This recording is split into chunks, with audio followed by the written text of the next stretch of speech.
सवाल है कि क्या रूस और यूक्रेन के बीच जंग में अमेरिका की ओर से की जा रही कोशिश का फायदा होगा? क्या वो तबाही खत्म होगी जो पिछले 2 रातों से यूक्रेन पर कहर बरपा रही है? ट्रंप ने 28 शर्तों वाला जो पीस प्लान यूक्रेन को सामने रखा है, क्या जेलेंस्की उसे मान लेंगे? क्या यूक्रेन भी अपनी कुछ और शर्तें इसमें जोड़ेगा? क्या रूस को यूक्रेन के मुकाबले इस पीस प्लान में ज्यादा फायदा होने वाला है? और साथ ही एक सवाल यह भी कि क्या ट्रंप को आखिरकार इससे हासिल क्या होने वाला है? इन तमाम सवालों के जवाब ढूंढने के लिए सबसे पहले आपको यह रिपोर्ट दिखाते हैं जो इस पीस प्लान से जुड़ी हुई है। क्या थमने वाली है मिसाइलों की महाभारत? क्या रुकने वाला है तबाही का तांडव? आ गया ट्रंप का पीस प्लान, आखिर कब रुकेगा घमासान? रूस और यूक्रेन के बीच 4 साल से चली आ रही भीषण जंग में अब एक अहम मुकाम आ गया है। मेल मुलाकातों, वादों और इरादों के लंबे सिलसिले के बाद आखिरकार ट्रंप ने जंग खत्म करने का पीस प्लान पेश कर दिया है। वॉशिंगटन से आए 28 शर्तों वाले इस मसौदे के बाद कीव से लेकर मॉस्को तक हलचल तेज हो गई है। इस मसौदे के मुताबिक यूक्रेन को डोनबास इलाके को रूस को सौंपना होगा, जिसमें डोनेट्स्क और लुहांस्क शामिल हैं। इतना ही नहीं, यूक्रेन को अपनी सेना की सीमा 6 लाख सैनिक तक तय करनी होगी, जो उसकी मौजूदा सैनिक क्षमता से आधे से भी कम है। साथ ही लंबी दूरी की मिसाइलें भी बंद कर देनी होंगी। इतना ही नहीं, उसे रूसी भाषा को आधिकारिक दर्जा देना होगा। बदले में यूक्रेन को सुरक्षा गारंटी और पुनर्निर्माण के लिए $200 अरब दिए जाएंगे। उसकी सुरक्षा के लिए यूरोपियन जेट्स पोलैंड में तैनात रहेंगे, लेकिन यूक्रेन में नाटो सेना मौजूद नहीं रहेगी। फिलहाल यूक्रेन ने ट्रंप के पीस प्लान को न तो नकारा है, न ही उसे ग्रीन सिग्नल दिया है। वजह साफ है, रूसी कब्जे वाले इलाकों को रूस को सौंपने को लेकर जेलेंस्की पहले ही कई बार मना कर चुके हैं। अब सवाल ये है कि क्या वो इस मसौदे को नकार देंगे या फिर इसे अपने हिसाब से बदलने की कोशिश करेंगे। इस मामले में जेलेंस्की अमेरिकी सेना के सीनियर अफसरों से मुलाकात कर चुके हैं और जल्द ही उनकी ट्रंप से भी मुलाकात हो सकती है। सवाल ये है कि इस पीस प्लान को मानने से किसकी हार है और किसकी जीत। रूस से ज्यादा यूक्रेन गुणा भाग करने में लगा हुआ है, क्योंकि चुनौतियां लगातार उसे ज्यादा परेशान कर रही हैं। एक तरफ रूस उसके रिहायशी इलाकों पर हमला कर रहा है, तो दूसरी तरफ उसके पावर प्लांट भी रूसी मिसाइलों के निशाने पर बने हुए हैं। इसके अलावा यूक्रेन के अंदर जेलेंस्की को सियासी इम्तिहान से भी गुजरना पड़ रहा है। ट्रंप की शर्तों के मुताबिक जंग खत्म हुई तो रूस को फायदा ही फायदा है। न सिर्फ उसे यूक्रेन के इलाके मिल जाएंगे, बल्कि उस पर लगाए गए तमाम प्रतिबंध भी हटा दिए जाएंगे। लेकिन इसे लेकर यूरोप में हड़कंप मचा हुआ है।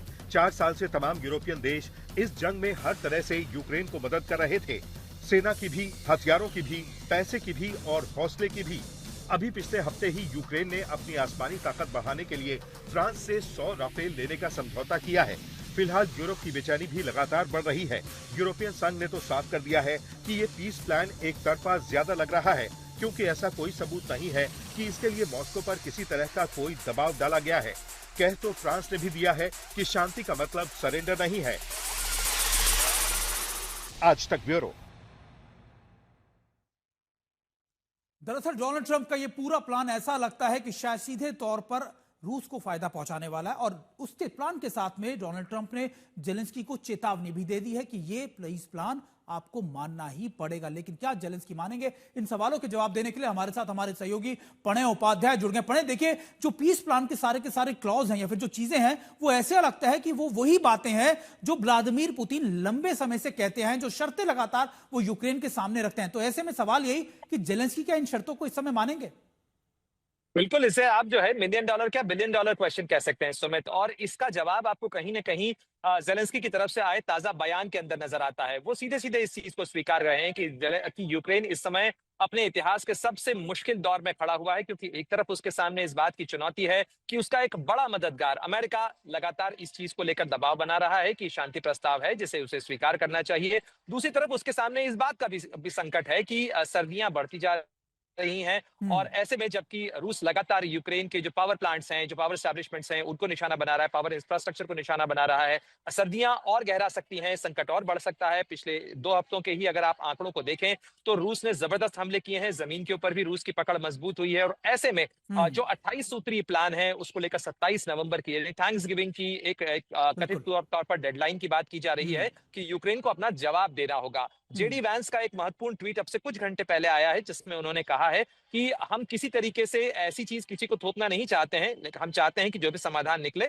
वो रूस और यूक्रेन दोनों को स्वीकार्य हो, लेकिन उसमें लक्ष्य ही हमारा ये है कि ये लड़ाई ना तो लड़ाई बंद होनी चाहिए, लोगों की मौत का आंकड़ा जो है वो रुकना रुकना चाहिए, और चाहिए। तीसरा सबसे बड़ी बात ये है कि ये लड़ाई फिर से न शुरू हो। ये हमारा उद्देश्य है और इसी के को ध्यान में रखते हुए ये प्रस्ताव बनाया गया है। लेकिन बड़ा सवाल जो आपने भी पूछा, क्या यूक्रेन इस चीज को लेकर मानेगा, और यूक्रेन के जो जो यूरोपीय सहयोगी हैं जिनके अंदर इस बात को लेकर काफी घबराहट है कि बहुत जल्दी क्या रूस को सब कुछ दिया जा रहा है, क्या रूस को इनाम दिया जा रहा है, हम्म। और इसको लेकर यूरोपीय देश क्या रुख अख्तियार करते हैं, इससे भी बहुत हद तक तय होगा कि यूक्रेन का रुख और रवैया फिलहाल क्या होगा। बिल्कुल, आपका बहुत बहुत शुक्रिया पड़े हम तक जुड़ने के लिए, जानकारी देने के लिए। लेकिन सबसे इंपॉर्टेंट बात यह है कि ये पूरे पीस प्लान के बाद ऐसा दिखता है कि शायद डोनाल्ड ट्रंप प्रशासन पुतिन के सामने झुक गया है, वो समझ गया है कि पुतिन मानने वाले हैं। अब आपको एक बात ये भी दिखाते हैं कि आखिरकार अगर मौजूदा पीस प्लान लागू हो गया तो किसको क्या मिलेगा। आइए मैं आपको बड़ी स्क्रीन पर लिए चलता हूं और आपको दिखाने की कोशिश करता हूं कि आखिरकार इस समय इस मौजूदा पीस प्लान के बाद किसको क्या मिलने वाला। सबसे पहले बात कर लेते हैं रूस की।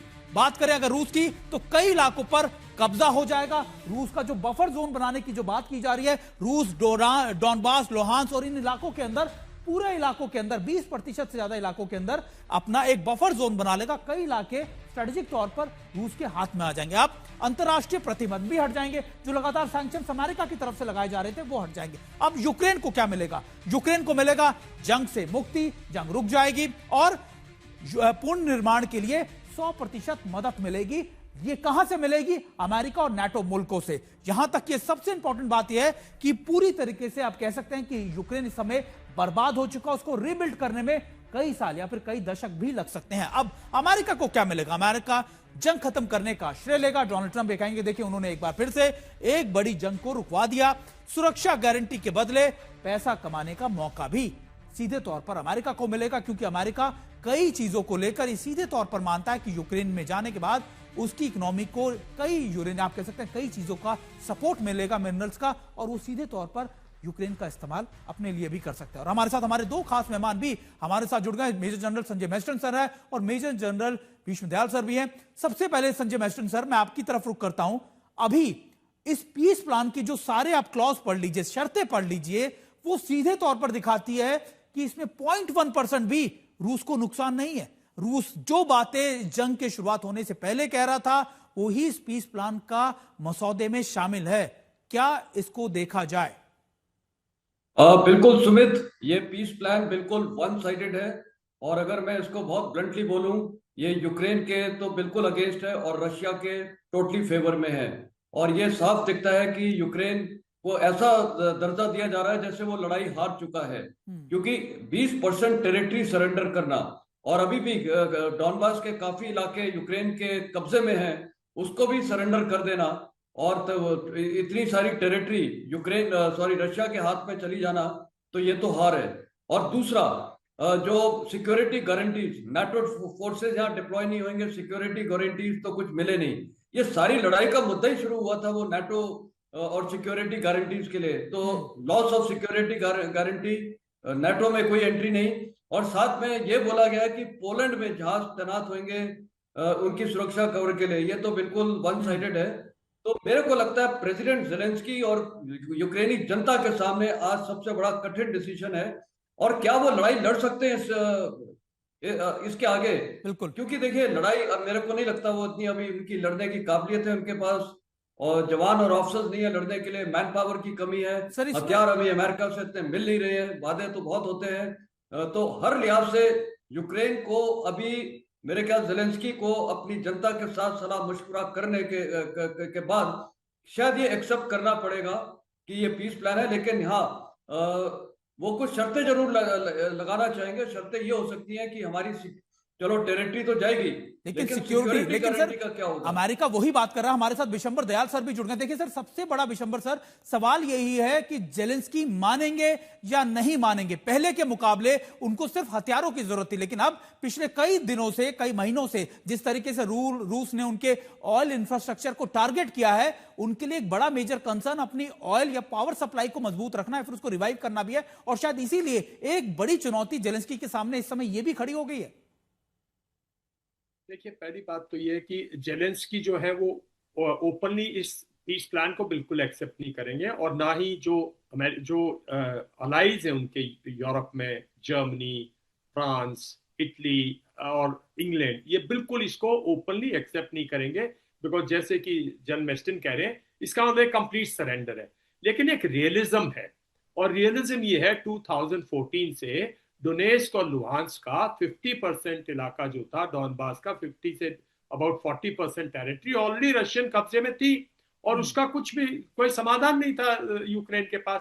और उसके बाद जो है एक्सेप्ट थोड़ा सा पोर्शन बचा हुआ है, जो पक्रोस और ये जो एरिया है, 3-4 स्मॉल टाउनशिप्स हैं, बट डाउनबास फिर कंप्लीटली उसके, अब तो पूरा का पूरा मरियोपोल, पूरा का पूरा अब खार्किव, तो किसी हालत में नहीं है यूक्रेन लड़ाई लड़ने की। इस लड़ाई को पूरा का पूरा यूरोप ने और कहीं ना कहीं अमेरिका ने इस लड़ाई में घी का जो काम किया था, फ्लेयर किया था, जो डिस्ट्रक्शन पे ले गए, वो कहीं ना कहीं अंत तो होना है ना, इसका एक एस्केप रूट सबको चाहिए। और इस एस्केप रूट में वही चीज है, पुतिन पहले दिन से जो उनकी वो है, वो ये है कि नाटो की डिप्लॉयमेंट नहीं होगी यूक्रेन के अंदर। यूक्रेन को कभी रशिया से खतरा था ही नहीं, ये तो एक खतरा जब बना ना, वो तो दोनों फ्रेंडली कंट्रीज थे, एक कंट्रीज थे। रशिया जो है 2014 के बाद भी गैस, ऑयल, ये सब सप्लाई करता रहा है ना यूक्रेन को, बगैर किसी उसके, बगैर टैक्सेशन के, बगैर किसी एस्केलेटेड प्राइस के। और यहां तक कि जो ओल्ड पेंशनर थे सोवियत यूनियन के, सर विशंबर सर, ऐसा लग रहा है कि यूक्रेन कन्वर्ट हो जाएगा एक बफर जोन में, आधा इलाका चला जाएगा रूस के पास जो अपने लिए बफर जोन बना देगा, आधा इलाका चला जाएगा इधर नाटो देशों के पास जो अपने बफर जोन को तौर पे बना देंगे, और नुकसान सीधे तौर पर सिर्फ और सिर्फ यूक्रेन का होगा। लेकिन देखिए वो हो चुका है, देखिए वो हो। सर आपका रुख करूंगा, बीच में आपको माफी चाहता हूं कि आपको रोक रहा हूं, लेकिन इस बीच अपने दर्शकों को एक बात बता दें कि ट्रंप के तैयार किए गए पीस प्लान का एक और बड़ा पहलू है, वो है यूक्रेन की सेना में भारी भरकम कटौती। आपको आंकड़ों के जरिए दिखाते हैं कि आखिरकार दोनों देशों की सेनाओं की ताकत कितनी है और यूक्रेन को कहां कटौती करने को कहा गया है। देखिए, अगर आप देखें, ये है वो आंकड़े, यानी करीबन अगर आप देखें 2,09,000 के करीब इनको सक्रिय सैनिक रखने होंगे। अभी है 9 लाख के करीब इनके सैनिक है, लेकिन क्षमताएं फिर कैसे रखनी होगी, 2 लाख के करीब, और ये सक्रिय सैनिक होंगे। और रूस की क्या होगा, देखिए अगर आप देखें सैन्य वाहन करीबन इस समय 2500 के करीब है, 2500-2600, लेकिन रखने कितने होंगे, 12,000। आप बात कर लीजिए 12,000 के करीब। माफ कीजिएगा, आंकड़ों में मुझे लगता है कि ये टैंक की आंकड़े की हम बात कर रहे हैं, सक्रिय कितना रखना है। इसके बाद यूक्रेन और रूस के कंपैरेटिव अगर बात करें, जंगी हेलीकॉप्टर 34 रखने होंगे और फाइटर एयरक्राफ्ट 98। वहीं रूस के पास 544 और 1511 फाइटर एयरक्राफ्ट इनके पास होंगे। यानी ये आंकड़ा है जो आप ये दिखाने की कोशिश कर रहे हैं कि कैसे रूस ने यूक्रेन के सामने, या फिर अमेरिका ने एक शर्त रखी है, जिस शर्त को मानना यूक्रेन के लिए बहुत दिक्कत वाला साबित होने वाला है।